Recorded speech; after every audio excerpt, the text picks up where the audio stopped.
ਚੱਕ ਦੇ ਟੀਵੀ ਦੇਖ ਰਹੇ ਸਾਰੇ ਦਰਸ਼ਕਾਂ ਦਾ ਸਵਾਗਤ। ਮੈਂ ਸਿਮੀ ਧਾਲੀਵਾਲ ਲੈ ਕੇ ਹਾਜ਼ਰ ਹਾਂ ਦੇਸ਼ ਵਿਦੇਸ਼ ਦੀਆਂ ਖਬਰਾਂ। ਆਓ ਨਜ਼ਰ ਮਾਰਦੇ ਹਾਂ ਅੱਜ ਦੀਆਂ ਖਾਸ ਸੁਰਖੀਆਂ ਤੇ। 84 ਸਿੱਖ ਕਤਲੇਆਮ ਦੇ ਵੱਡੇ ਦੋਸ਼ੀ ਸੱਜਣ ਕੁਮਾਰ ਨੂੰ ਦਿੱਲੀ ਹਾਈ ਕੋਰਟ ਨੇ ਸੁਣਾਈ ਉਮਰ ਕੈਦ ਦੀ ਸਜ਼ਾ। ਸੱਜਣ ਕੁਮਾਰ ਲਈ ਆਏ ਹਾਈ ਕੋਰਟ ਦੇ ਫੈਸਲੇ ਦੇ ਐਸਜੀਪੀਸੀ ਦੇ ਅਧਿਕਾਰੀ ਡਾਕਟਰ ਰੂਪ ਸਿੰਘ ਦੀ ਆਈ ਪ੍ਰਤੀਕਿਰਿਆ ਸਾਹਮਣੇ। ਸੁਖਬੀਰ ਬਾਦਲ ਨੇ ਕਸੇ ਕਾਂਗਰਸ ਦੇ ਤਿੱਖੇ ਨਿਸ਼ਾਨੇ। ਕਰਜ਼ੇ ਨੇ ਲਈ ਇੱਕ ਹੋਰ ਕਿਸਾਨ ਦੀ ਜਾਨ। ਹੁਣ ਖਬਰਾਂ ਵਿਸਥਾਰ ਨਾਲ। 84 ਸਿੱਖ ਕਤਲੇਆਮ ਦੇ ਵੱਡੇ ਦੋਸ਼ੀਆਂ ਵਿੱਚੋਂ ਇੱਕ ਦੋਸ਼ੀ ਸੱਜਣ ਕੁਮਾਰ ਨੂੰ ਅੱਜ ਦਿੱਲੀ ਹਾਈ ਕੋਰਟ ਵੱਲੋਂ ਉਮਰ ਕੈਦ ਦੀ ਸਜ਼ਾ ਸੁਣਾਈ ਗਈ।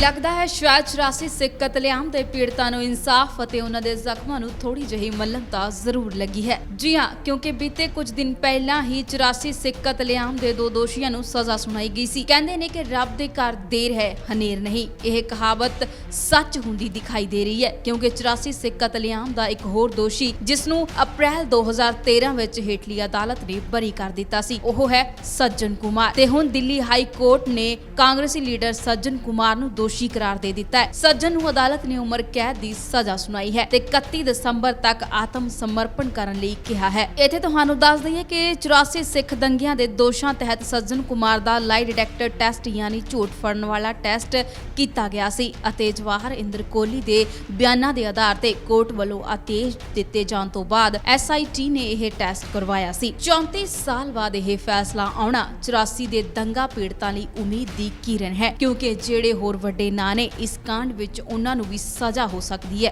ਹੁਣ ਦੇਖਣਾ ਇਹ ਹੋਵੇਗਾ ਕਿ ਹੁਣ ਕਿਹੜਾ ਦੋਸ਼ੀ ਹੈ ਜਿਸ ਨੂੰ ਉਮਰ ਕੈਦ ਜਾਂ ਫਿਰ ਫਾਂਸੀ ਦੀ ਸਜ਼ਾ ਹੁੰਦੀ ਹੈ। 1984 ਸਿੱਖ ਕਤਲੇਆਮ ਦੇ ਦੋਸ਼ੀ ਸੱਜਣ ਕੁਮਾਰ ਨੂੰ ਅਦਾਲਤ ਵੱਲੋਂ ਦੋਸ਼ੀ ਕਰਾਰ ਤੋਂ ਬਾਅਦ ਸਾਰੀ ਸਿਆਸੀ ਪਾਰਟੀਆਂ ਦੀ ਪ੍ਰਤੀਕਿਰਿਆ ਸਾਹਮਣੇ ਆਣੀ ਸ਼ੁਰੂ ਹੋ ਚੁੱਕੀ ਹੈ। ਕੀ ਕਹਿਣਾ ਹੈ ਸ਼੍ਰੋਮਣੀ ਗੁਰਦੁਆਰਾ ਪ੍ਰਬੰਧਕ ਕਮੇਟੀ ਦੇ ਅਧਿਕਾਰੀ ਡਾਕਟਰ ਰੂਪ ਸਿੰਘ ਦਾ, ਆਓ ਦੇਖਦੇ ਹਾਂ।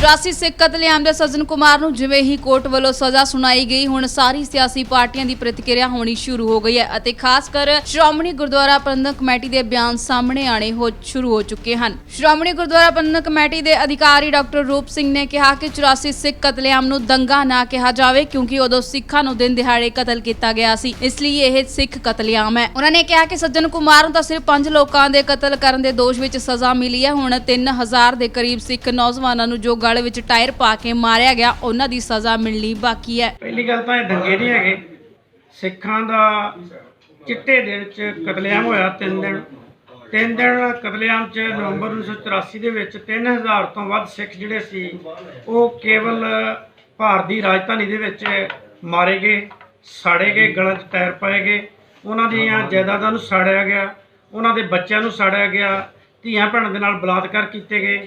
ਉਹਨਾਂ ਦੋਸ਼ੀਆਂ ਚੋਂ ਇੱਕ ਦੋਸ਼ੀ ਨੂੰ ਅੱਜ ਕੇਵਲ 5 ਸਿੱਖਾਂ ਦੇ ਕਤਲ ਦੇ ਦੋਸ਼ ਦੇ ਵਿੱਚ ਜਿਹੜੀ ਸਜ਼ਾ ਹਾਈ ਕੋਰਟ ਨੇ ਦਿੱਤੀ ਆ, ਅਸੀਂ ਉਹਦਾ ਸਵਾਗਤ ਕਰਦੇ ਹਾਂ। ਡਾਕਟਰ ਰੂਪ ਸਿੰਘ ਨੇ ਕਿਹਾ ਕਿ ਸੱਜਣ ਕੁਮਾਰ ਨੂੰ ਫਾਂਸੀ ਦੀ ਸਜ਼ਾ ਹੋਣੀ ਚਾਹੀਦੀ ਸੀ, ਉਹ ਵੀ ਲੋਕਾਂ ਦੇ ਸਾਹਮਣੇ ਮਾਰਿਆ ਜਾਣਾ ਚਾਹੀਦਾ ਸੀ, ਤਾਂ ਕਿ ਭਵਿੱਖ ਦੇ ਵਿੱਚ ਕੋਈ ਵੀ ਵਿਅਕਤੀ ਇਸ ਤਰ੍ਹਾਂ ਦੀ ਘਿਨਾਉਣੀ ਹਰਕਤ ਕਰਦੇ ਸਮੇਂ 100 ਵਾਰ ਸੋਚੇ। ਰੂਪ ਸਿੰਘ ਨੇ ਕਿਹਾ ਕਿ ਇਹ ਜੋ ਸਜ਼ਾ ਮਿਲੀ ਹੈ ਕਾਫੀ ਦੇਰ ਬਾਅਦ ਮਿਲੀ ਹੈ। ਜਿੱਦਾਂ ਦਾ ਇਹਨਾਂ ਨੇ ਘਿਨਾਉਣਾ ਕੰਮ ਕੀਤਾ ਸੀ, ਸਿੱਖਾਂ ਦਾ ਨਸਲਕੁਸ਼ੀ ਕਰਨ ਦੇ ਲਈ ਇਹਨਾਂ ਨੇ ਯਤਨ ਕੀਤਾ ਸੀ, ਇਹਦੀ ਸਜ਼ਾ ਜਿਹੜੀ ਆ ਇਸ ਤੋਂ ਵੀ ਉੱਪਰ ਹੋਣੀ ਚਾਹੀਦੀ ਆ। ਇਹਨਾਂ ਨੂੰ ਮੌਤ ਦੀ ਸਜ਼ਾ ਦੇਣੀ ਚਾਹੀਦੀ ਆ ਤੇ ਮੌਤ ਦੀ ਸਜ਼ਾ ਵੀ ਆਮ ਲੋਕਾਂ ਦੇ ਸਾਹਮਣੇ ਦੇਣੀ ਚਾਹੀਦੀ ਆ, ਤਾਂ ਕਿ ਇਹ ਦੁਨੀਆ ਨੂੰ ਸਬਕ ਮਿਲ ਸਕੇ ਕਿ ਵਿਦੋਸ਼ੀਆਂ ਦਾ ਕਤਲ ਕਰਨ ਵਾਲਿਆਂ ਨੂੰ ਕੀ ਸਜ਼ਾ ਹੋਣੀ ਚਾਹੀਦੀ ਹੈ।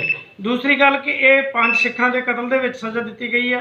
ਜਿਹੜਾ 3000 ਸਿੱਖਾਂ ਦਾ ਕਤਲ ਹੋਇਆ ਸੀ, ਉਹਨਾਂ ਦੇ ਕਾਤਲਾਂ ਨੂੰ ਵੀ ਸਜ਼ਾ ਮਿਲਣੀ ਚਾਹੀਦੀ ਹੈ। ਅਸੀਂ ਸ਼੍ਰੋਮਣੀ ਗੁਰਦੁਆਰਾ ਪ੍ਰਬੰਧਕ ਕਮੇਟੀ ਵੱਲੋਂ ਜੱਜ ਸਾਹਿਬ ਦੇ ਇਸ ਫੈਸਲੇ ਦਾ ਸਵਾਗਤ ਕਰਦੇ ਹਾਂ। ਨਾਲ ਦੀ ਨਾਲ ਮੰਗ ਕਰਦੇ ਹਾਂ ਕਿ ਜਿਹੜੇ ਦੂਜੇ ਦੋਸ਼ੀ ਨੇ ਉਹਨਾਂ ਨੂੰ ਵੀ ਸਜ਼ਾਵਾਂ ਦਿੱਤੀਆਂ ਜਾਣ। ਜਿੱਡਾ ਵੱਡਾ ਇਹਨਾਂ ਨੇ ਘਿਨਾਉਣਾ ਪਾਪ ਕੀਤਾ, ਜਿੱਡਾ ਵੱਡਾ ਇਹਨਾਂ ਨੇ ਗੁਨਾਹ ਕੀਤਾ ਸੀ, ਉਸ ਹਿਸਾਬ ਨਾਲ ਇੱਕ ਤਾਂ ਸਜ਼ਾ ਬਹੁਤ ਦੇਰ ਬਾਅਦ ਮਿਲੀ ਹੈ, ਦੂਸਰੀ ਸਜ਼ਾ ਉਮਰ ਕੈਦ ਨਾਲੋਂ ਵੀ ਇਹਨਾਂ ਨੂੰ ਮੌਤ ਦੀ ਸਜ਼ਾ ਮਿਲਣੀ ਚਾਹੀਦੀ ਹੈ ਤੇ ਮੌਤ ਦੀ ਸਜ਼ਾ ਵੀ ਪਬਲਿਕਲੀ ਮਿਲਣੀ ਚਾਹੀਦੀ ਹੈ। ਸੱਜਣ ਕੁਮਾਰ ਦੀ ਸਜ਼ਾ ਤੋਂ ਬਾਅਦ ਸੁਖਬੀਰ ਬਾਦਲ ਦਾ ਬਿਆਨ ਸਾਹਮਣੇ ਆਇਆ। ਸੁਖਬੀਰ ਬਾਦਲ ਦਾ ਕਹਿਣਾ ਹੈ ਕਿ ਅੱਜ ਹਾਈ ਕੋਰਟ ਨੇ ਸਾਬਤ ਕਰ ਦਿੱਤਾ ਹੈ ਕਿ ਗਾਂਧੀ ਪਰਿਵਾਰ ਦੇ ਕਹਿਣ ਉੱਤੇ ਸੱਜਣ ਕੁਮਾਰ ਨੇ 84 ਕਤਲੇਆਮ ਨੂੰ ਅੰਜਾਮ ਦਿੱਤਾ ਸੀ।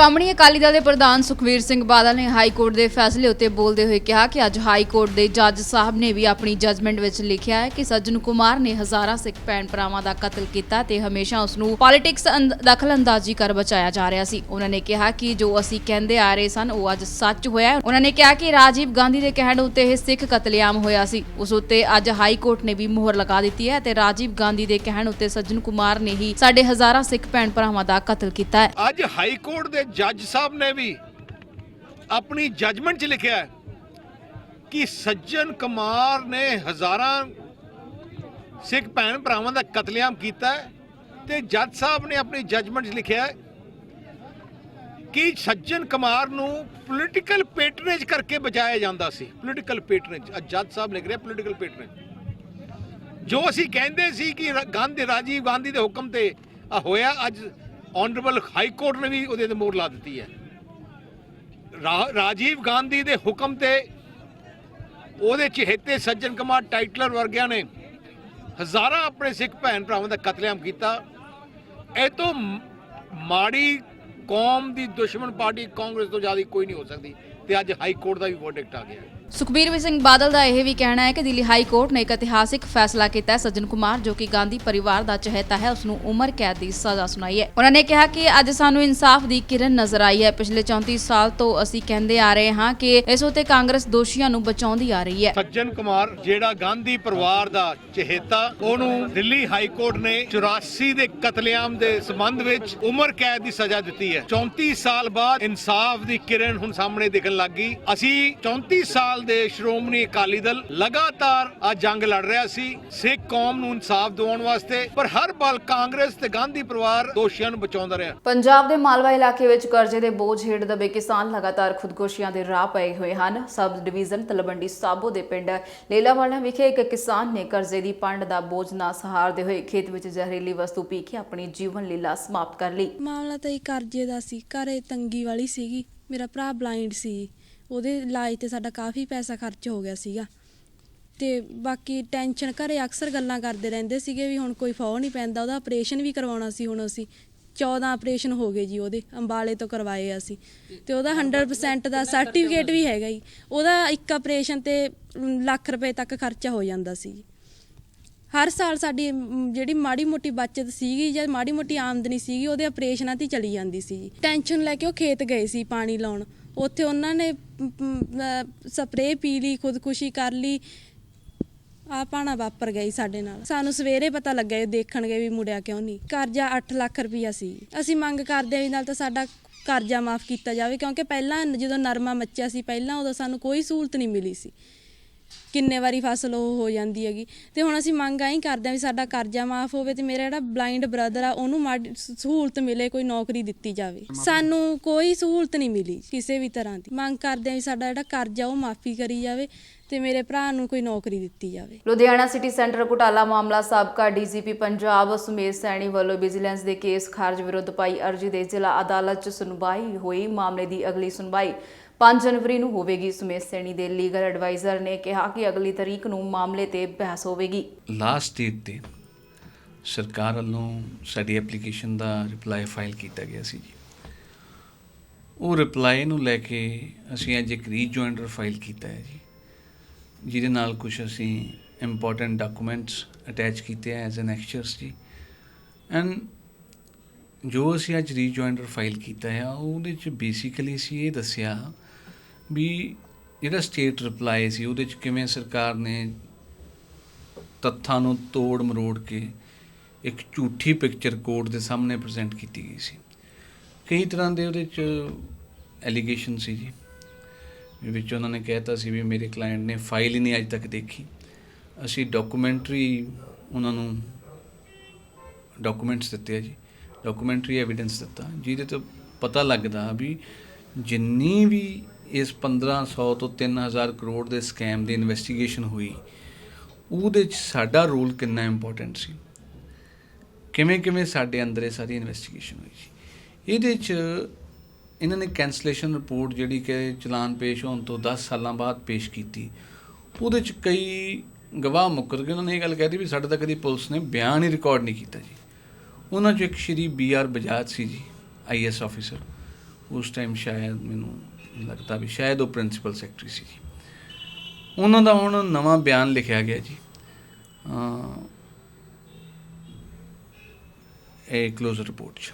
ਆਪਦੀ ਸਟੇਟਮੈਂਟ 'ਚ ਉਹਨਾਂ ਨੇ ਕਿਹਾ ਵੀ ਜਦੋਂ ਵਿਜੀਲੈਂਸ ਵਾਲਿਆਂ ਨੇ ਉਹਨਾਂ ਨੂੰ ਸਿਟੀ ਸੈਂਟਰ ਸਕੈਮ ਦੇ ਵਿੱਚ ਆਪਦੀ ਸਟੇਟਮੈਂਟ ਦਿਖਾਈ ਬਜਾਜ ਸਾਹਿਬ ਦੀ, ਉਹ ਕਹਿੰਦੇ ਜੀ ਮੈਂ ਕਦੀ ਇਹ ਸਟੇਟਮੈਂਟ ਨਹੀਂ ਦਿੱਤੀ। ਅਸੀਂ ਕੋਰਟ ਨੂੰ ਕਿਹਾ ਵੀ ਵੀ ਹੈਵ ਡਾਕੂਮੈਂਟਸ ਵਿਚ ਪ੍ਰੂਵਸ ਵੀ ਬਜਾਜ ਸਾਹਿਬ ਨੇ ਆਪ ਬਿਆਨ ਦਿੱਤਾ ਜੀ, ਉਹਨਾਂ ਦਾ ਹੈਂਡ ਰਾਈਟਿੰਗ ਵਾਲਾ ਹੈ ਜੀ ਵਿੱਚੋਂ, ਤੇ ਜਿੱਥੋਂ ਸਾਬਤ ਹੁੰਦਾ ਵੀ ਬਜਾਜ ਸਾਹਿਬ ਦਾ ਬਕਾਇਦਾ ਬਿਆਨ ਰਿਕਾਰਡ ਕੀਤਾ। 1500 ਕਰੋੜ ਦਾ ਲਾਸ ਸੀ ਜੀ ਇਹ ਸਟੇਟ ਐਕਸਚੇਕਰ ਨੂੰ 1500 ਕਰੋੜ ਦਾ ਲਾਸ ਸੀ ਸਿਟੀ ਸੈਂਟਰ ਸਕੈਮ 'ਚ। ਐਂਡ ਅਸੀਂ ਇਹ ਗੱਲ ਨਹੀਂ ਕਹਿ ਰਹੇ ਸੀ ਜੀ, ਅਸੀਂ ਜੁਆਇਨ ਕੀਤਾ ਮਾਰਚ 2007 'ਚ। 2006 ਦੇ ਵਿੱਚ CSR ਰੈਡੀ IG ਸਾਹਿਬ ਸਨ, mister Pandey was ADGP head of the vigilance bureau, and ਉਹਨਾਂ ਨੇ ਇੱਕ ਲੈਟਰ ਲਿਖੀ ਸੀ ਉਦੋਂ ਵੀ ਜਿਹੜਾ ਸਟੇਟ ਨੂੰ ਮਿਨੀਮਮ ਲਾਸ ਹੋਇਆ, and one of the accused was the top executive of the state at that time। ਉਦੋਂ ਉਹਨਾਂ ਨੇ ਕਿਹਾ ਸੀ ਵੀ ਇਹ ਜਿਹੜਾ ਟੋਟਲ ਲਾਸ ਆ ਸਟੇਟ ਨੂੰ ਇਟ ਇਜ਼ ਅਰਾਊਂਡ 1500 ਕਰੋੜ। ਅਸੀਂ ਉਸ ਤੋਂ ਬਾਅਦ 4 ਮਹੀਨੇ ਬਾਅਦ ਪਿਕਚਰ 'ਚ ਆ ਰਹੇ ਹਾਂ, ਤੇ 10 ਸਾਲਾਂ ਬਾਅਦ ਆ ਕੇ ਇਹਨਾਂ ਨੇ ਇੱਕ ਪ੍ਰੋਪਰ ਸਟੇਟ ਮਸ਼ੀਨਰੀ ਦਾ ਦੁਰਉਪਯੋਗ ਕਰਕੇ ਸਾਰੇ ਦੋਸ਼ੀਆਂ ਨੂੰ ਬਚਾਉਣ ਲਈ to save the skins of monied and influential, ਜਿਹੜੇ ਕਿ ਅਕਿਊਜ਼ਡ ਨੇ they are very monied and influential, ਉਹਨਾਂ ਨੂੰ ਪਲੀਜ਼ ਕਰਨ ਵਾਸਤੇ, ਉਹਨਾਂ ਦੀਆਂ ਸਕਿਨਸ ਬਚਾਉਣ ਲਈ ਇੱਕ bundle of lies the packet ਇਕੱਠਾ ਕਰਕੇ ਇਹਨਾਂ ਨੇ ਕੋਰਟ 'ਚ ਫੜਾਤਾ ਵੀ ਆਹ ਕਲੋਜ਼ਰ ਰਿਪੋਰਟ ਹੈ ਜੀ, ਇਹ ਸਾਰੇ ਨਿਰਦੋਸ਼ ਨੇ, ਇਹਨਾਂ ਨੇ ਕੁਛ ਨਹੀਂ ਕੀਤਾ। ਜਿਹੜਾ 3000 ਕਰੋੜ ਦਾ ਸਟੇਟ ਦਾ ਲਾਸ ਹੋਇਆ ਉਹਦੇ ਬਾਰੇ ਦੇ ਆਰ ਸਾਇਲੈਂਟ।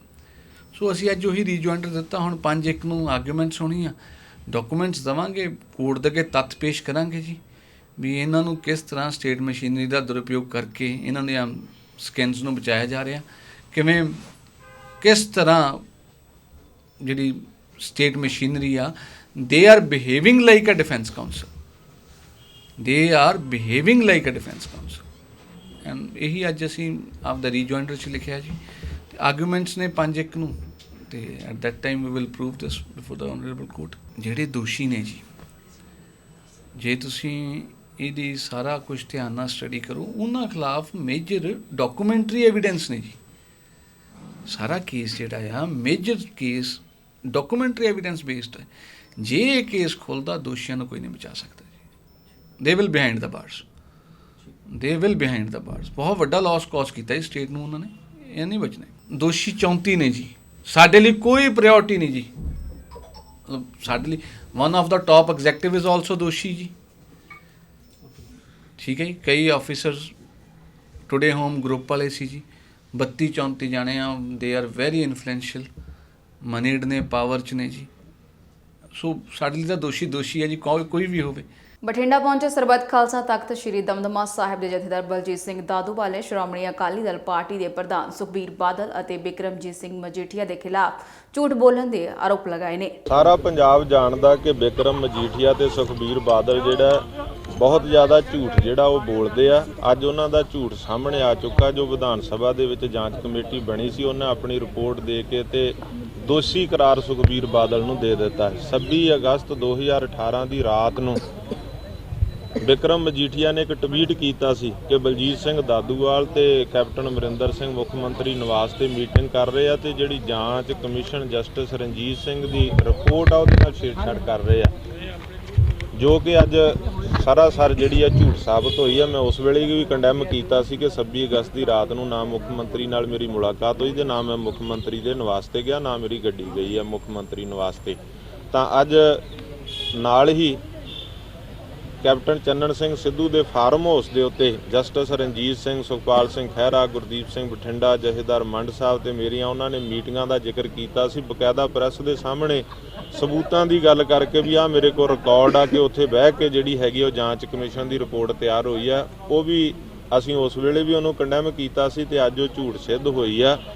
ਮੈਂ ਅੱਜ ਤੱਕ ਕਦੇ ਵੀ ਕੈਪਟਨ ਚੰਨਣ ਸਿੰਘ ਸਿੱਧੂ ਦੇ ਫਾਰਮ ਹਾਊਸ ਤੇ ਨਹੀਂ ਗਿਆ ਤੇ ਨਾ ਹੀ ਮੈਂ ਕਦੇ ਉੱਥੇ ਇਸ ਗੱਲ ਤੋਂ ਪਹਿਲਾਂ ਤੇ ਨਾ ਬਾਅਦ ਵਿੱਚ ਵੀ। ਹੁਣ ਉਸ ਗੱਲ ਨੂੰ ਵੀ ਅਗਸਤ ਮਹੀਨੇ ਤੋਂ ਅੱਜ ਦਸੰਬਰ ਦਾ ਮਹੀਨਾ ਆ ਗਿਆ, ਮੈਂ ਅੱਜ ਤੱਕ ਵੀ ਨਹੀਂ ਉਹਦੇ ਫਾਰਮ ਹਾਊਸ ਤੇ ਕਦੇ ਗਿਆ।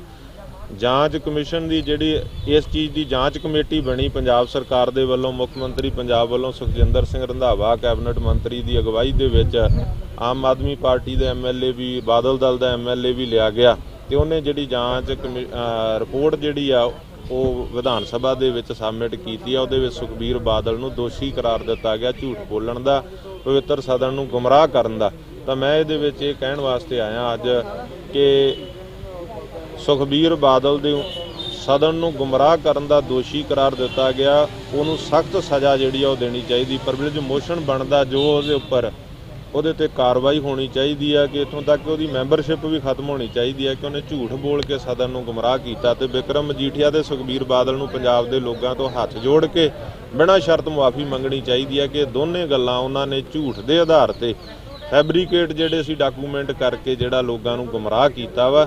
ਨਾ ਬਲਜੀਤ ਸਿੰਘ ਦਾਦੂਵਾਲ ਤੇ ਮੁੱਖ ਮੰਤਰੀ ਪੰਜਾਬ ਦੀ ਮੀਟਿੰਗ ਹੋਈ ਸੀਗੀ 26 ਅਗਸਤ ਦੀ ਰਾਤ ਨੂੰ, ਤੇ ਨਾ ਹੀ ਕੈਪਟਨ ਚੰਨਣ ਸਿੰਘ ਸਿੱਧੂ ਦੇ ਫਾਰਮ ਹਾਊਸ ਤੇ ਕੋਈ ਅਸੀਂ ਰਿਪੋਰਟ ਤਿਆਰ ਕੀਤੀ।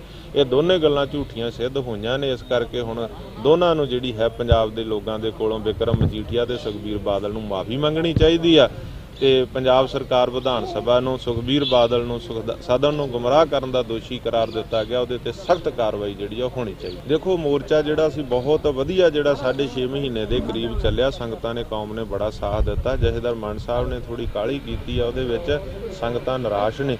ਕੱਲ ਨੂੰ ਜਥੇਦਾਰ ਬੂਟਾ ਸਿੰਘ ਨੇ ਉੱਥੇ ਮੀਟਿੰਗ ਸੱਦੀ ਹੋਈ ਆ। ਅਕਾਲੀ ਦਲ 1920 ਸੰਗਤਾਂ ਉੱਥੇ ਜਿੰਨੀਆਂ ਵੀ ਆ ਰਹੀਆਂ ਨੇ, ਅਗਲੀ ਰੂਪਰੇਖਾ ਜਿਹੜੀ ਵਿਚਾਰੀ ਜਾਊਗੀ।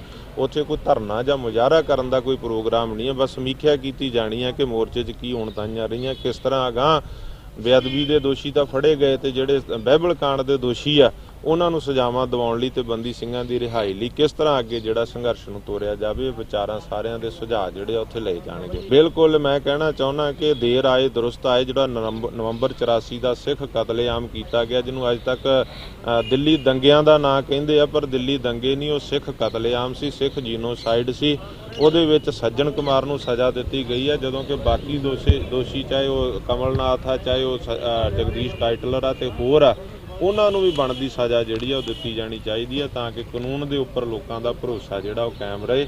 ਇਹਦੀ ਗੱਲ ਜਿਹੜੀ ਮੈਂ ਪੂਰੀ ਕੌਮ ਨੂੰ ਵਧਾਈ ਦਿੰਦਾ ਤੇ ਉਹਨਾਂ ਪੀੜਤ ਪਰਿਵਾਰਾਂ ਦੇ ਮੈਂ ਸਮਝਦਾ ਵੀ ਜ਼ਖਮਾਂ ਤੇ ਮਲਮ ਲੱਗੀ ਆ ਜਦੋਂ ਸੱਜਣ ਕੁਮਾਰ ਨੂੰ ਉਮਰ ਕੈਦ ਦੀ ਸਜ਼ਾ ਜਿਹੜੀ ਆ ਉਹ ਦਿੱਤੀ ਗਈ। ਦੇਖੋ ਅੱਜ ਦੀ ਮੇਰੀ ਜਿਹੜੀ ਪ੍ਰੈਸ ਕਾਨਫਰੰਸ ਮੈਂ ਇਸੇ ਤੇ ਕਰ ਰਿਹਾ ਵਾਂ, ਜਿਹੜੀਆਂ ਦੋ ਗੱਲਾਂ ਤੇ ਜੋ ਵੀ ਪੰਜਾਬ ਦੇ ਹਿੱਤ ਲਈ ਕੋਈ ਚੰਗਾ ਕਰੂਗਾ ਅਸੀਂ ਉਹਨਾਂ ਦਾ ਸਹਿਯੋਗ ਕਰਦੇ ਹਾਂ।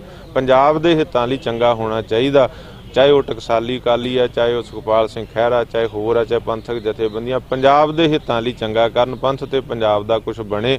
ਕਿਉਂਕਿ ਜਿਸ ਤਰ੍ਹਾਂ 10 ਸਾਲ ਬਾਦਲਾਂ ਨੇ ਪੰਜਾਬ ਨੂੰ ਲੁੱਟਿਆ ਤੇ ਕੁੱਟਿਆ, ਜਵਾਨੀ ਤੇ ਕਿਸਾਨੀ ਬਰਬਾਦ ਕਰ ਦਿੱਤੀ, ਅੱਜ ਪੰਜਾਬ ਦੇ ਹਾਲਾਤ ਜਿਹੜੇ ਉਹ ਬੜੇ ਖਰਾਬ ਆ। ਉਹਨੂੰ ਸਵਾਰਨ ਵਾਸਤੇ ਜਿਹੜਾ ਵੀ ਕੋਈ ਅੱਗੇ ਲੱਗ ਕੇ ਤੁਰੂਗਾ ਅਸੀਂ ਉਹਦਾ ਪੂਰਾ ਹਰ ਤਰ੍ਹਾਂ ਦੇ ਨਾਲ ਸਹਿਯੋਗ ਦੇਵਾਂਗੇ। ਗੁਰਦਾਸਪੁਰ ਦੇ ਹਲਕਾ ਡੇਰਾ ਬਾਬਾ ਨਾਨਕ ਵਿੱਚ ਪੰਚਾਇਤੀ ਚੋਣਾਂ ਵਿੱਚ ਕੀਤੀ ਜਾ ਰਹੀ ਧਾਂਦਲੀ ਅਤੇ ਧੱਕੇਸ਼ਾਹੀ ਨੂੰ ਲੈ ਕੇ ਕੈਬਨਿਟ ਮੰਤਰੀ ਸੁਖਜਿੰਦਰ ਸਿੰਘ ਰੰਧਾਵਾ ਦੇ ਖਿਲਾਫ ਉਹਨਾਂ ਦੇ ਹੀ ਆਪਣੇ ਸਗੇ ਭਰਾ ਇੰਦਰਜੀਤ ਰੰਧਾਵਾ ਨੇ ਮੋਰਚਾ ਖੋਲ੍ਹ ਦਿੱਤਾ ਹੈ ਤੇ ਕੀ ਕਹਿਣਾ ਹੈ ਇੰਦਰਜੀਤ ਰੰਧਾਵਾ ਦਾ, ਆਓ ਦੇਖਦੇ ਹਾਂ। ਜਿਹੜੀ ਪ੍ਰੈਸ ਕਾਨਫਰੰਸ ਕੀਤੀ ਆ ਉਹ ਜਿਹੜੀ ਕਾਂਗਰਸ ਪਾਰਟੀ ਦੀਆਂ ਜਿਹੜੀਆਂ ਧੱਕੇਸ਼ਾਹੀਆਂ ਨੇ ਪੰਚਾਇਤ ਇਲੈਕਸ਼ਨ ਦੇ ਬਾਰੇ ਵਿੱਚ, ਉਹਦੇ ਬਾਰੇ ਮੈਂ ਕੀਤੀ ਆ। ਕਿਉਂਕਿ ਇਲੈਕਸ਼ਨ ਦੇ ਵਿੱਚ ਬਿਲਕੁਲ ਇਹ ਇਲੈਕਸ਼ਨ ਜਿਹੜੀ ਆ ਇਹ ਸਿਰਫ ਤੇ ਸਿਰਫ ਇੱਕ ਨਾਮ ਦੀ ਇਲੈਕਸ਼ਨ ਆ। ਇਹਦੇ ਵਿੱਚ ਕੋਈ ਇਹੋ ਜਿਹੀ ਗੱਲ ਨਹੀਂ ਹੈਗੀ ਕਿ ਇਲੈਕਸ਼ਨ ਜਿਹੜੀ ਹੈਗੀ ਸਾਨੂੰ ਇਲੈਕਸ਼ਨ ਪ੍ਰੋਸੈਸ ਦੇ ਉੱਤੇ ਸਾਨੂੰ ਕੋਈ ਇਹਦੇ ਉੱਤੇ ਇਤਬਾਰ ਨਹੀਂ ਹੈਗਾ, ਕੋਈ ਇਹਦੇ 'ਚ ਨਹੀਂ ਹੈਗਾ ਸਾਨੂੰ ਕਿ ਸਾਰੀਆਂ ਜਿਹੜੀਆਂ ਇਲੈਕਸ਼ਨਾਂ ਕੋਈ ਵਿਸ਼ਵਾਸ ਨਹੀਂ। ਇਹ ਬਿਲਕੁਲ ਤੇ ਬਿਲਕੁਲ ਐਵੇਂ ਕਰਨ ਦੇ ਇਲੈਕਸ਼ਨਾਂ, ਇਹ ਕੋਈ ਉਹਦੇ 'ਚ ਨਹੀਂ ਕੁਛ ਹੋ ਰਿਹਾ। ਇਸ ਕਰਕੇ ਜਿਹੜੀਆਂ ਹੁਣ ਜਿੱਦਾਂ ਮੈਂ ਆਪਣੇ ਪਿੰਡ ਦੀ ਇੱਕ ਨਿੱਜੀ ਗੱਲ ਤੁਹਾਨੂੰ ਇੱਕ ਉਦਾਹਰਨ ਦੇਣ ਲੱਗਿਆ ਵਾਂ ਕਿ ਮੇਰੇ ਪਿੰਡ ਦੇ ਵਿੱਚ ਮੈਂ deputy commissioner election, chief commissioner ਸਾਰਿਆਂ ਨੂੰ ਐਪਲੀਕੇਸ਼ਨ ਦਿੱਤੀਆਂ ਨੇ। ਜਿਹੜੀਆਂ ਉਹਨਾਂ ਨੇ ਮੇਰੇ ਵਾਰਡਬੰਦੀ ਕੀਤੀ ਸੀਗੀ ਉਹ ਵੀਡੀਓ ਨੇ ਮੈਨੂੰ ਇਹ ਲਿਖ ਕੇ ਦਿੱਤਾ ਵਾ, ਆ ਵੀਡੀਓ ਨੇ ਲਿਖ ਕੇ ਦਿੱਤਾ ਆਪਣੇ ਜਿਹੜੀ ਹੈਗੀ ਮੋਹਰ ਦੇ ਨਾਲ ਕਿ ਤੁਹਾਡੀ ਆ ਵਾਰਡਬੰਦੀ ਜਿਹੜੀ ਹੈਗੀ ਮੈਂ ਇਸ ਤਰ੍ਹਾਂ ਕਰ ਦਿੱਤੀ ਗਈ ਆ।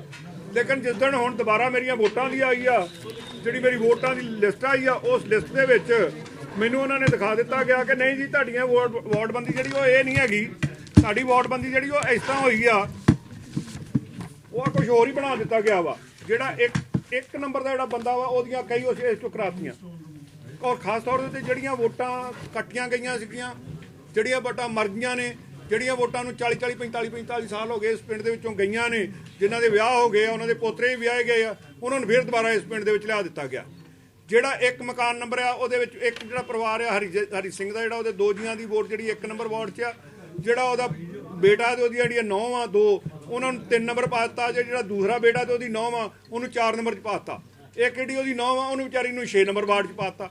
ਮਤਲਬ ਇਹ ਸਾਰੇ ਦੇ ਸਾਰੇ ਹੀ ਪਿੰਡ ਦੇ ਵਿੱਚ ਜਿਹੜਾ ਹੈਗਾ ਟੋਟਲੇ ਖਿਲਾਰ ਦਿੱਤੀਆਂ ਗਈਆਂ ਵੋਟਾਂ। ਮੇਰੇ 3 ਬਲਾਕਾਂ ਦੇ ਵਿੱਚ ਡੇਰਾ ਬਾਬਾ ਨਾਨਕ, ਕਲਾਨੌਰ ਤੇ ਧਾਰੀਵਾਲ ਦੇ ਜਿਹੜੇ ਮੇਰੇ ਕੁਛ ਜਿਹੜੇ ਹੈਗੇ ਪਿੰਡ ਆਉਂਦੇ ਆ, ਉਹਨਾਂ ਪਿੰਡਾਂ ਦੇ ਵਿੱਚ ਸਾਰਿਆਂ ਥਾਵਾਂ ਦੇ ਉੱਤੇ ਇਦਾਂ ਕੀਤਾ ਜਾ ਰਿਹਾ, ਕਿਸੇ ਆਦਮੀ ਨੂੰ ਕੋਈ NOC ਨਹੀਂ ਦੇ ਰਹੇ, ਕਿਸੇ ਆਦਮੀ ਨੂੰ ਕੋਈ ਸਾਨੂੰ ਉਹ ਜਿਹੜਾ ਹੈਗਾ ਸਾਡਾ UC ਸਰਟੀਫਿਕੇਟ ਨਹੀਂ ਦੇ ਰਹੇ ਹੈਗੇ, ਕੋਈ ਇਹਦਾ ਚੁੱਲ੍ਹਾ ਟੈਕਸ ਨਹੀਂ ਦੇ ਰਹੇ ਹੈਗੇ, ਔਰ ਨਾ ਸਾਨੂੰ ਕਈਆਂ ਥਾਵਾਂ ਦੇ ਉੱਤੇ ਤੇ ਇਹੋ ਜਿਹਾ ਸਾਨੂੰ ਆ ਰਿਹਾ, ਖਾਸ ਤੌਰ ਤੇ ਡੇਰਾ ਬਾਬਾ ਨਾਨਕ ਬਲਾਕ ਤੇ ਕਲਾਨੌਰ ਦੇ ਵਿੱਚ ਸਾਨੂੰ ਉੱਥੇ ਕੋਈ ਜਿਹੜਾ ਹੈਗਾ ਸਾਡਾ ਪੰਚਾਇਤ ਸੈਕਟਰੀ ਉਹ ਹੀ ਨਹੀਂ ਸਾਨੂੰ ਮਿਲ ਰਿਹਾ ਹੈਗਾ, ਨਾ ਸਾਨੂੰ ਲਿਸਟਾਂ ਹੀ ਦੇ ਰਹੀਆਂ। ਜਿਹੜੀਆਂ ਲਿਸਟਾਂ ਦੇ ਰਹੀਆਂ ਨੇ ਹੁਣ ਦਿੱਤੀਆਂ ਉਹਨਾਂ ਨੇ, ਕੱਲ੍ਹ ਦਿੱਤੀਆਂ ਉਹਨਾਂ ਨੇ ਸਾਨੂੰ ਜਿਹੜੀਆਂ ਲਿਸਟਾਂ ਦਿੱਤੀਆਂ, ਉਹ ਕਹਿੰਦੇ ਜਾ ਕੇ ਬਾਹਰੋਂ ਜਾ ਕੇ ਲੈ ਲਓ। ਅਸੀਂ ਉਹਨੂੰ ਕੈਸ ਬੰਦੇ ਨੂੰ ਕਹਿਤਾ ਉਹਦੇ ਕੋਲੋਂ ਜਾ ਕੇ ਕਿਸੇ ਪ੍ਰੈਸ ਵਾਲੇ ਕੋਲ ਲੈ ਲਓ। ਇੱਕ ਲਿਸਟ ਦਾ ਉਹ 400 ਰੁਪਈਆ ਮੇਰੇ ਜਿਹੜੇ ਆਦਮੀ ਨੇ ਉਹਨਾਂ ਵਿਚਾਰੇ ਕੋਲੋਂ ਲੈਣ ਡਏ ਆ। ਇਹ ਜਿਹੜਾ ਸਹਿਕਾਰਤਾ ਮੰਤਰੀ ਉਹ ਸਾਰਾ ਕਰਵਾ ਰਿਹਾ, ਸੁਖਜਿੰਦਰ ਸਿੰਘ ਜਿਹੜਾ ਹੈਗਾ ਉਹ ਸਾਰਾ ਸਹਿਕਾਰਤੀ ਮੰਤਰੀ ਕਰਵਾ ਰਿਹਾ ਇਸ ਗੱਲ ਨੂੰ, ਕਿਉਂਕਿ ਇਸ ਇਲਾਕੇ ਨੂੰ ਰਿਪਰੈਜ਼ੈਂਟ ਕਰਦਾ। ਅਸੀਂ ਕਹਿੰਦੇ ਕਿ ਜਿਹੜੀਆਂ ਉਹ ਕਹਿੰਦਾ ਕਿ 44,000 ਵੋਟ ਦਿੱਤੇ ਮੈਂ ਜਿੱਤਿਆ ਵਾਂ, ਜੋ ਉਹਨੇ ਪਿਛਲੀ ਵਾਰੀ ਕੀਤਾ ਸੀਗਾ ਜਦੋਂ ਸਾਡੀਆਂ ਜ਼ਿਲ੍ਹਾ ਪ੍ਰੀਸ਼ਦ ਪੰਚਾਇਤ ਸਮਿਤੀ ਦੀਆਂ ਇਲੈਕਸ਼ਨਾਂ ਸੀਗੀਆਂ। ਹੁਣ ਉਹ ਇਹਨੂੰ ਇਲੈਕਸ਼ਨ ਨੂੰ ਮੈਂ ਇਸੇ ਕਰਕੇ ਇਲੈਕਸ਼ਨ ਕਮਿਸ਼ਨ ਤੇ ਸਾਰਿਆਂ ਨੂੰ ਕਹਿਣਾ ਵਾਂ ਕਿ ਇਲੈਕਸ਼ਨ ਜਿਹੜੀ ਹੈਗੀ ਆ ਉਹਨੂੰ ਤੁਸੀਂ ਉਸ ਪ੍ਰੋਸੈਸ ਨੂੰ ਇਹਨੂੰ ਡੈਮੋਕ੍ਰੈਟਿਕ ਵੇ ਦੇ ਨਾਲ ਕਰਾਓ। ਜੋ ਸਾਹਮਣੇ ਆ ਜਾਊਗਾ ਇਹਨਾਂ ਨੂੰ ਪਤਾ ਲੱਗ ਜਾਊਗਾ ਇਹ ਕਿੱਥੇ ਖੜੇ ਨੇ ਤੇ ਅਕਾਲੀ ਦਲ ਕਿੱਥੇ ਖੜਾ ਵਾ। ਵੇਖੋ ਗੱਲ ਇਹ ਹੈਗੀ ਆ, ਮੈਂ ਆਪਣੀ ਹਾਈ ਕਮਾਂਡ ਦੇ ਨਾਲ ਗੱਲ ਕੀਤੀ ਆ, ਮੈਂ ਇਹ 2 ਦਿਨ ਦੇ ਵਿੱਚ ਉਹਦੇ ਤੇ ਮੇਰੀ ਹਾਈ ਕਮਾਂਡ ਨੇ ਮੈਨੂੰ ਫੈਸਲਾ ਦੇ ਦੇਣਾ। ਜੋ ਮੇਰਾ ਹਾਈ ਕਮਾਂਡ ਕਹੇਗੀ ਮੈਂ ਉਸ ਮੁਤਾਬਕ, ਜੇ ਹਾਈ ਕਮਾਂਡ ਨੇ ਮੈਨੂੰ ਕਹਿ ਦਿੱਤਾ ਕਿ ਮੈਂ ਇਲੈਕਸ਼ਨ ਦਾ ਜਿਹੜਾ ਪ੍ਰੋਸੈਸ ਦਾ ਬਾਈਕਾਟ ਕਰਨਾ ਅਸੀਂ ਕਰਾਂਗੇ। ਜੋ ਇਲੈਕਸ਼ਨ ਕਮਿਸ਼ਨ ਕੋਲੋਂ ਅਸੀਂ ਇਹ ਡਿਮਾਂਡ ਕਰਦੇ ਹਾਂ, ਜਿਹੜੀਆਂ ਅਸੀਂ ਤੁਹਾਨੂੰ ਐਪਲੀਕੇਸ਼ਨਸ ਦਿੱਤੀਆਂ, ਜਿਹੜੀ ਮੈਂ ਉਹਨਾਂ ਨੂੰ ਭੇਜੀ ਹੈ ਈਮੇਲ ਤੇ ਸਾਰਾ ਕੁਝ ਭੇਜਿਆ, ਐਪਲੀਕੇਸ਼ਨਸ ਭੇਜੀਆਂ ਨੇ, ਉਹਦੇ ਉੱਤੇ ਜਿਹੜੇ ਕੁਝ ਮੈਂ ਉਹਨਾਂ ਦੇ ਪਿੰਡ ਦਿੱਤੇ, ਸਿਰਫ ਉਹਨਾਂ ਨੂੰ ਇੱਕ ਨਮੂਨੇ ਦੇ ਪਿੰਡ ਲੈ ਕੇ ਉਹਨਾਂ ਨੂੰ ਵੇਖ ਲੈਣ। 95% 95% ਜਿਹੜੇ ਮੇਰੇ ਪਿੰਡ ਨੇ ਇਸ ਇਲਾਕੇ ਦੇ, ਉਹਨਾਂ ਦੇ ਵਿੱਚ ਲੋਕਾਂ ਦੀਆਂ ਵੋਟਾਂ ਜਿਹੜੀਆਂ ਹੈਗੀਆਂ ਨੇ ਉਹਨਾਂ ਨੂੰ ਵੰਡ ਦਿੱਤਾ ਗਿਆ ਵਾ।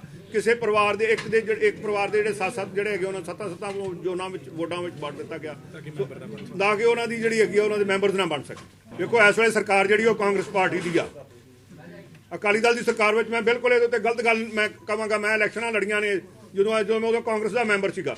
ਉਸ ਇਲੈਕਸ਼ਨ ਦੇ ਵਿੱਚ ਕਿਸੇ ਆਦਮੀ ਨੇ, ਕਾਂਗਰਸ ਦੇ ਆਦਮੀ, ਅਕਾਲੀ ਦਲ ਦੇ ਆਦਮੀ ਨੇ ਕਿਸੇ ਪਿੰਡ ਦੇ ਵਿੱਚ ਇਹ ਕੰਮ ਨਹੀਂ ਜੇ ਕੀਤਾ ਹੈਗਾ। ਮੈਂ ਆਪਣੇ ਜਿਹੜੇ 4-5 ਪਿੰਡਾਂ ਦੀਆਂ ਮੈਂ ਇਲੈਕਸ਼ਨ ਲੜੀ, 3 ਪਿੰਡ ਮੇਰੇ ਨੇ, ਇੱਕ ਨਾਲ ਦਾ ਪਿੰਡ ਸੀਗਾ, ਮੈਂ 4 ਪਿੰਡਾਂ ਵਿੱਚ ਆਪ ਇਲੈਕਸ਼ਨ ਲੜੀ ਸੀਗੀ। ਕਿਸੇ ਨੇ ਤੁਹਾਡੀ ਐਪਲੀਕੇਸ਼ਨ ਜਿਹੜੀ ਸੀ ਉਹਨੂੰ ਰਿਜੈਕਟ ਨਹੀਂ ਕਰਾਇਆ। ਉਹਨਾਂ ਨੇ ਕਿਸੇ ਨੂੰ ਇਹ ਨਹੀਂ ਸੀ ਕਿਹਾ ਹੈਗਾ ਵੀ ਤੁਸੀਂ ਐਪਲੀਕੇਸ਼ਨ ਇਹਦੇ ਉੱਤੇ ਨਾ ਲਓ। ਜਦੋਂ ਉਹਨਾਂ ਕੋਲ ਜਾਂਦੇ ਸੀ ਉਸੇ ਵੇਲੇ ਐਪਲੀਕੇਸ਼ਨ ਲੈਂਦੇ ਸੀ। ਇਹ ਬਿਲਕੁਲ ਉਹਦੀ ਮੈਂ ਇੱਕ ਜਿੰਦਾ ਮਿਸਾਲ ਆ। ਮੈਂ ਆਪਣੇ ਪਿੰਡ ਦੀ, ਧਾਰੋਵਾਲੀ ਦੀ, ਨੂਰਪੁਰ ਦੀ ਉਦੋਂ ਤੇ ਸ਼ਿਕਾਰਮਾਸ਼ਾਂ ਦੀ ਮੈਂ ਮਿਸਾਲ ਆ ਉਹਨਾਂ ਦੀ, ਜਿਹੜੀ ਮੈਂ ਇਲੈਕਸ਼ਨ ਆਪ ਲੜੀ ਸੀ। ਉੱਥੇ ਮੈਂ ਇਲੈਕਸ਼ਨਾਂ ਵੀ ਲੜ ਕੇ ਜਿੱਤੇ ਵੀ ਆਪਣੇ ਬੰਦੇ, ਉੱਥੇ ਬਿਲਕੁਲ ਫੇਅਰ ਇਲੈਕਸ਼ਨਾਂ ਹੋਈਆਂ ਸੀਗੀਆਂ। ਸੋ ਇਸ ਕਰਕੇ ਇਹ ਜਿਹੜੀ ਹੈਗੀ ਆ ਬਿਲਕੁਲ ਇਹ ਇੱਕ ਟਿਕਾਉਂ ਜਿਹਾ, ਕੋਈ ਇਲੈਕਸ਼ਨ ਨਹੀਂ ਜੇ ਹੋਣ ਡਈ ਹੈਗੀ, ਇਹ ਧੱਕੇਸ਼ਾਹੀ ਕਰਨ ਡਏ। ਬਠਿੰਡਾ ਵਿਖੇ ਅੱਜ ਭਾਰਤ ਕਿਸਾਨ ਯੂਨੀਅਨ ਲਖੋਵਾਲ ਵੱਲੋਂ DC ਦਫ਼ਤਰ ਅੱਗੇ ਧਰਨਾ ਦਿੱਤਾ ਗਿਆ। ਡੀਜ਼ਲ ਅਤੇ ਪੈਟਰੋਲ ਦੀਆਂ ਕੀਮਤਾਂ ਦੂਜੇ ਸੂਬਿਆਂ ਨਾਲੋਂ ਵੱਧ ਹੋਣ ਦੇ ਰੋਸ ਵਿੱਚ ਇਹ ਧਰਨਾ ਦਿੱਤਾ ਗਿਆ। ਅੱਜ DC ਰਾਹੀਂ ਪੰਜਾਬ ਸਰਕਾਰ ਨੂੰ ਮੰਗ ਪੱਤਰ ਵੀ ਸੌਂਪਿਆ ਗਿਆ। ਭਾਰਤੀ ਕਿਸਾਨ ਯੂਨੀਅਨ ਲਖੋਵਾਲ ਅੱਜ ਅਸੀਂ ਸਾਰੇ ਪੰਜਾਬ ਦੇ ਵਿੱਚ ਜਿੰਨੇ ਵੀ DC ਦਫ਼ਤਰ ਹੈ ਇਹਨਾਂ ਦੇ ਦਫ਼ਤਰਾਂ ਦੇ ਅੱਗੇ ਧਰਨੇ ਦੇ ਕੇ DC ਰਾਹੀਂ ਮੰਗ ਪੱਤਰ ਅਸੀਂ ਪੰਜਾਬ ਸਰਕਾਰ ਨੂੰ ਦੇ ਰਹੇ ਹਾਂ ਵੀ ਜਿਹੜੀਆਂ ਡੀਜ਼ਲ ਦੀਆਂ ਤੇ ਪੈਟਰੋਲ ਦੀਆਂ ਕੀਮਤਾਂ ਨੇ ਇਹ ਦੂਜੇ ਸੂਬਿਆਂ ਨਾਲੋਂ ਸਾਡੇ ਪੰਜਾਬ ਦੇ ਵਿੱਚ ਮਹਿੰਗਾ ਹੈ। ਇਸ ਕਰਕੇ ਇੱਥੇ ਜਿਹੜਾ ਵੈਟ ਹੈ, ਟੈਕਸ ਹੈ, ਸਰਕਾਰ ਦਾ ਵਾਧਾ ਹੈ, ਉਹ ਟੈਕਸ ਘਟਾ ਕੇ ਤੇ ਜਿਹੜੇ ਦੂਜੇ ਸੂਬੇ ਨੇ ਉਹਨਾਂ ਦੇ ਬਰਾਬਰ ਤੇਲ ਦੀਆਂ ਜਿਹੜੀਆਂ ਕੀਮਤਾਂ ਨੇ ਉਹ ਕੀਤੀਆਂ ਜਾਣ। ਸਾਡੇ ਪੰਜਾਬ ਦੇ ਜਿੰਨੇ ਸਾਡੇ ਪੰਜਾਬ ਵਾਸੀ ਆ, ਚਾਹੇ ਮਜ਼ਦੂਰ, ਕਿਸਾਨ, ਜਿੰਨੇ ਵੀ ਕੋਈ ਵੀ ਸਾਡੇ ਪੰਜਾਬ 'ਚ ਵਸਦਾ, ਕਿਸੇ ਜਾਤੀ ਨਾਲ ਸੰਬੰਧਿਤ ਹੈ, ਉਹਨਾਂ ਤੇ ਡੀਜ਼ਲ ਤੇ ਪੈਟਰੋਲ ਦਾ ਜਿਹੜਾ ਬੋਝ ਹੈ ਉਹ ਨਾ ਪਵੇ। ਇਸ ਕਰਕੇ ਅਸੀਂ ਇਹਨਾਂ ਨੂੰ ਇਹ ਮੰਗ ਪੱਤਰ ਦੇਣ ਆਏ ਹਾਂ ਵੀ ਸਾਡੀਆਂ ਇਹ ਮੰਗਾਂ ਵੱਲ ਗੌਰ ਕੀਤਾ ਜਾਵੇ। ਉਸ ਤੋਂ ਬਾਅਦ ਜਿਹੜੀ ਆਪਣੇ ਸਾਡੇ ਜਿੰਨੇ ਇੱਥੇ ਕਿਸਾਨ, ਅੱਜ ਸਾਰੇ ਕਿਸਾਨਾਂ ਦਾ ਇਕੱਠ, ਸਾਡਾ ਪੰਜਾਬ ਦਾ ਇਕੱਠ, ਸਾਰੇ ਪੰਜਾਬ ਦੀ ਕਿਸਾਨੀ ਅਸੀਂ ਚਾਹੁੰਦੇ ਹਾਂ, ਅਸੀਂ ਖਸਖਸ ਦੀ ਖੇਤੀ ਕਰਨੀ ਚਾਹੁੰਦੇ ਹਾਂ ਤੇ ਸਾਡੀ ਖਸਖਸ ਦੀ ਖੇਤੀ ਦੀ ਕੇਂਦਰ ਸਰਕਾਰ ਤੋਂ ਕੈਪਟਨ ਸਰਕਾਰ ਮਨਜ਼ੂਰੀ ਲੈ ਕੇ ਦੇਵੇ ਤੇ ਸਾਡੇ ਕਿਸਾਨਾਂ ਤੇ ਜਿਹੜੇ ਇਹਨਾਂ ਨੇ ਸਾਡਾ ਝੋਨਾ ਲੇਟ ਕਰਾਇਆ, 20 ਜੂਨ ਨੂੰ ਕਰਾਇਆ, ਸਾਡੇ ਤੇ ਹੁਕਮ ਚਾੜਿਆ, ਉਸ ਹੁਕਮ ਦੇ ਮੁਤਾਬਕ ਕਿਸਾਨਾਂ ਨੇ ਡਰਦੇ ਨੇ ਝੋਨਾ 20 ਜੂਨ ਨੂੰ ਵੇਚਿਆ, ਜਿਹਦਾ ਕਰਕੇ ਇਹ 7 ਕੁਆਂਟਲ ਕਿੱਲੇ ਦਾ ਝਾੜ ਘਟਿਆ ਏਕੜ ਦਾ ਤੇ ਨਵੀਂ ਵੱਧ ਆਈ ਤੇ ਉੱਥੇ ਸਾਡੀ ਮੰਡੀਆਂ 'ਚ ਖੱਜਲ ਖਵਾਈ ਤੇ ਲੁੱਟ ਵੀ ਕੀਤੀ ਗਈ 2.5 ਰੁਪਏ ਕੁਆਂਟਲ ਮਗਰ। ਉਹ ਜਿਹੜਾ ਸਾਡਾ ਨੁਕਸਾਨ ਹੋਇਆ, ਇਹ ਸਰਕਾਰ ਸਾਨੂੰ ਬੋਨਸ ਦੇ 500 ਰੁਪਇਆ ਕੁਆਂਟਲ ਮਗਰ। ਉਸ ਤੋਂ ਬਾਅਦ ਜਿਹੜਾ ਸਾਡੇ ਝੋਨੇ ਦੀ ਪਰਾਲੀ ਇਹ ਸਾਡੀ ਮਜਬੂਰੀ ਆ ਕਿਸਾਨਾਂ ਦੀ। ਅਸੀਂ ਆਰਥਿਕ ਪੱਖੋਂ ਕਮਜ਼ੋਰ ਹਾਂ, ਇਹਦੀ ਸੰਭਾਲ ਨਹੀਂ ਕਰ ਸਕਦੇ। ਸਰਕਾਰ ਨੂੰ ਟਿਬਿਊਨਲ ਨੇ ਕਿਹਾ ਸੀ, ਸਰਕਾਰ ਆਪ ਟਿਬਿਊਨਲ ਦੇ ਫੈਸਲੇ ਤੋਂ ਭੱਜੀ ਹੈ। ਅਸੀਂ ਕਹਿੰਦੇ ਹਾਂ ਵੀ ਸਾਡੇ ਕਿਸਾਨਾਂ ਤੇ ਜਿਹੜੇ ਜੁਰਮਾਨੇ ਤੇ ਪਰਚੇ ਕੀਤੇ ਨੇ ਉਹ ਤੁਰੰਤ ਰੱਦ ਕੀਤੇ ਜਾਣ। ਤੇ ਉਸ ਤੋਂ ਬਾਅਦ ਇਹ ਕਹਿੰਦੇ ਨੇ ਅਸੀਂ ਲਾਲ ਲਖੀਰ ਲਾਤੀ ਕਿ ਕੋਈ ਸਬਸਿਡੀ ਕਣਕ ਤੇ ਟਿਊਬਵੈੱਲਾਂ ਦੇ ਬਿੱਲ ਅਸੀਂ ਲਾਵਾਂਗੇ, ਉਹਨਾਂ ਕਿਸਾਨਾਂ ਨੂੰ ਕੋਈ ਰਿਆਇਤ ਨਹੀਂ ਦੇਵਾਂਗੇ ਜਿਨ੍ਹਾਂ ਨੇ ਪਰਾਲੀ ਨੂੰ ਅੱਗ ਲਾਈ ਹੈ। ਪਰ ਅਸੀਂ ਅੱਜ ਦੇ ਇੱਥੇ ਧਰਨੇ ਤੋਂ ਇਹਨੂੰ ਦੱਸਣਾ ਚਾਹੁੰਦੇ ਹਾਂ ਕਾਂਗਰਸ ਸਰਕਾਰ ਨੂੰ, ਕੈਪਟਨ ਸਰਕਾਰ ਨੂੰ, ਪਰ ਅਸੀਂ ਇਹ ਸਹੂਲਤਾਂ ਲੈ ਕੇ ਹਟਾਂਗੇ। ਔਰ ਜੇ ਕਿਸੇ ਕਿਸਾਨ ਦੀ ਸਹੂਲਤ ਇਹਨਾਂ ਨੇ ਬੰਦ ਕੀਤੀ ਤਾਂ ਅਗਲੇ ਸੰਘਰਸ਼ ਲਈ ਇਹ ਤਿਆਰ ਰਹੇ।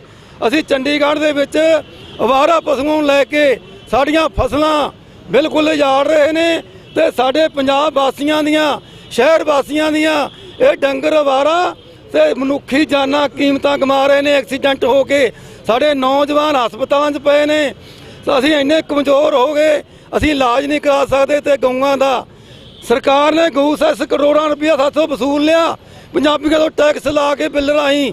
ਅਸੀਂ ਇਹ ਗੱਲ ਕਹਿੰਦੇ ਹਾਂ ਵੀ ਇਹ ਜਿਹੜਾ ਤੁਸੀਂ ਕਰੋੜਾਂ ਰੁਪਇਆ ਵਸੂਲ ਲਿਆ, ਇਹ ਜਿਹੜੀ ਗਊਸ਼ਾਲਾ ਬਣਾ ਕੇ ਬਲਾਕ ਪੱਧਰ ਤੇ ਗਊਸ਼ਾਲਾ ਗਊਆਂ ਦਾ ਪ੍ਰਬੰਧ ਕਰੇ ਤਾਂ ਸਾਡੀਆਂ ਮਨੁੱਖੀ ਜਾਨੀਆਂ ਤੇ ਕਿਸਾਨਾਂ ਦੀਆਂ ਫਸਲਾਂ ਨੂੰ ਉਜਾੜੇ ਤੋਂ ਬਚਾਅ ਹੋ ਸਕੇ।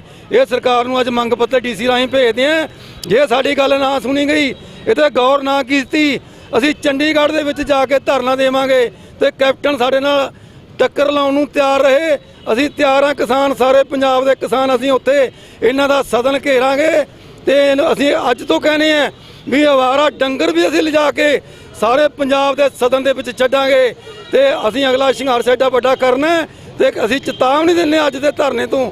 ਇਹ ਜਿਹੜੀ ਸਾਡੀ ਪੰਜਾਬ ਦੀ ਸਰਕਾਰ ਹੈ ਇਹ ਤਿਆਰ ਰਹੇ, ਐਡਾ ਵੱਡਾ ਅਸੀਂ ਸੰਘਰਸ਼ ਕਰ ਰਹੇ। ਇਹਨਾਂ ਤੋਂ ਬੇਵੱਸ ਹੋ ਜਾਊਗਾ ਤੇ ਕਿਸਾਨਾਂ ਨੂੰ ਸਾਂਭਿਆ ਨਹੀਂ ਜਾਣਾ। ਇਸ ਕਰਕੇ ਅਸੀਂ ਅੱਜ ਇੱਥੇ ਮੰਗ ਪੱਤਰ ਦੇਣ ਆਏ ਹਾਂ। ਅਗਲਾ ਸੰਘਰਸ਼ ਵੀ ਅਸੀਂ ਕਰਾਂਗੇ ਦੇ ਖਿਲਾਫ। ਗਾਂਧੀ ਜਿਹੜਾ ਖਸਖਸ ਦੀ ਖੇਤੀ ਦੀ ਮੰਗ ਕਰਦਾ ਹੈ, ਭਾਰਤੀ ਕਿਸਾਨ ਯੂਨੀਅਨ ਲੱਖੋਵਾਲ, ਅਸੀਂ ਸਾਰੇ ਪੰਜਾਬ ਵਿੱਚ ਉਹਨੂੰ ਹਮਾਇਤ ਦਿੰਦੇ ਹਾਂ ਜੀ। ਅਸੀਂ ਵੀ ਤਿਆਰ ਹਾਂ ਕਿਉਂਕਿ ਖੇਤੀ ਦੇ ਵਿੱਚ ਸਾਡਾ ਜਿਹੜਾ ਖਰਚਾ ਕੱਲੀ ਰੇਹ ਪੈਂਦੀ ਹੈ, ਰੂੜੀ ਦੀ, ਕੋਈ ਹੋਰ ਸਪਰੇਅ ਨਹੀਂ ਹੁੰਦੀ, ਕੁਝ ਨਹੀਂ ਹੁੰਦਾ ਤੇ 7 ਲੱਖ ਰੁਪਏ ਦੀ ਇੱਕ ਖੇਤੀ ਹੁੰਦੀ ਹੈ 1 ਏਕੜ 'ਚੋਂ। ਜੇ ਇਹ ਸਾਡੇ ਖੁੱਲ੍ਹ ਦੇ ਦੇਣ, ਦੂਜੇ ਸੂਬਿਆਂ 'ਚ ਖੁੱਲ੍ਹ ਹੈ। ਔਰ ਪੰਜਾਬ ਸਰਕਾਰ ਦਵਾਈਆਂ ਇੱਥੇ ਜਿਹੜੀਆਂ ਦਿੰਦੀ ਹੈ ਉਹਦੇ ਵਿੱਚ ਦਵਾਈਆਂ 'ਚ ਆਉਂਦੀ ਹੈ ਤੇ ਕਰੋੜਾਂ ਰੁਪਈਆਂ ਦੀ ਬਾਹਰੋਂ ਬਰਾਮਦ ਕਰਦੀ ਹੈ। ਇਸ ਕਰਕੇ ਅਸੀਂ ਕਹਿੰਦੇ ਹਾਂ ਸਾਨੂੰ ਖੇਤੀ ਕਰਨ ਦੀ ਖੁੱਲ੍ਹ ਦਿੱਤੀ ਜਾਵੇ। ਅਸੀਂ ਆਰਥਿਕ ਪੱਖੋਂ ਕਿਸਾਨ ਮਤਲਬ ਜੇ ਕਮਜ਼ੋਰ ਹੈ ਤੇ ਅਸੀਂ ਮਤਲਬ ਖੇਤੀ ਕਰਕੇ ਤੇ ਸਾਨੂੰ ਆਰਥਿਕ ਪੱਖੋਂ ਕਮਜ਼ੋਰ 'ਚੋਂ ਨਿਕਲਣ ਲਈ ਬਹੁਤ ਵੱਡੀ ਇਹ ਗੱਲ ਹੈ ਜਿਹੜੀ ਖਸਖਸ ਦੀ ਖੇਤੀ ਹੈ। ਸਾਡਾ ਕਿਸਾਨ ਅਸੀਂ ਪੰਜਾਬ ਦਾ ਬੀਜਣ ਨੂੰ ਅਸੀਂ ਤਿਆਰ ਹਾਂ ਤੇ ਮਨਜ਼ੂਰੀ ਲੈ ਕੇ ਦੇਵੇ ਸਾਨੂੰ ਕੇਂਦਰ ਸਰਕਾਰ ਤੋਂ। ਇਹ ਸਨ ਹੁਣ ਤੱਕ ਦੀਆਂ ਖਬਰਾਂ। ਤਾਜ਼ਾ ਤਰੀਨ ਖਬਰਾਂ ਲੈ ਕੇ ਫਿਰ ਹਾਜ਼ਰ ਹੋਵਾਂਗੇ। ਉਦੋਂ ਤੱਕ ਮੈਨੂੰ ਦਿਓ ਇਜਾਜ਼ਤ। ਸਤਿ ਸ਼੍ਰੀ ਅਕਾਲ। ਚੱਕਦੇ ਟੀਵੀ ਨਾਲ ਜੁੜੇ ਰਹਿਣ ਲਈ ਸਾਡਾ ਚੈਨਲ ਸਬਸਕ੍ਰਾਈਬ ਕਰੋ। ਵੀਡੀਓ ਸਭ ਤੋਂ ਪਹਿਲਾਂ ਦੇਖਣ ਲਈ ਬੈਲ ਆਈਕਨ ਤੇ ਕਲਿੱਕ ਕਰਨਾ ਨਾ ਭੁੱਲਿਓ।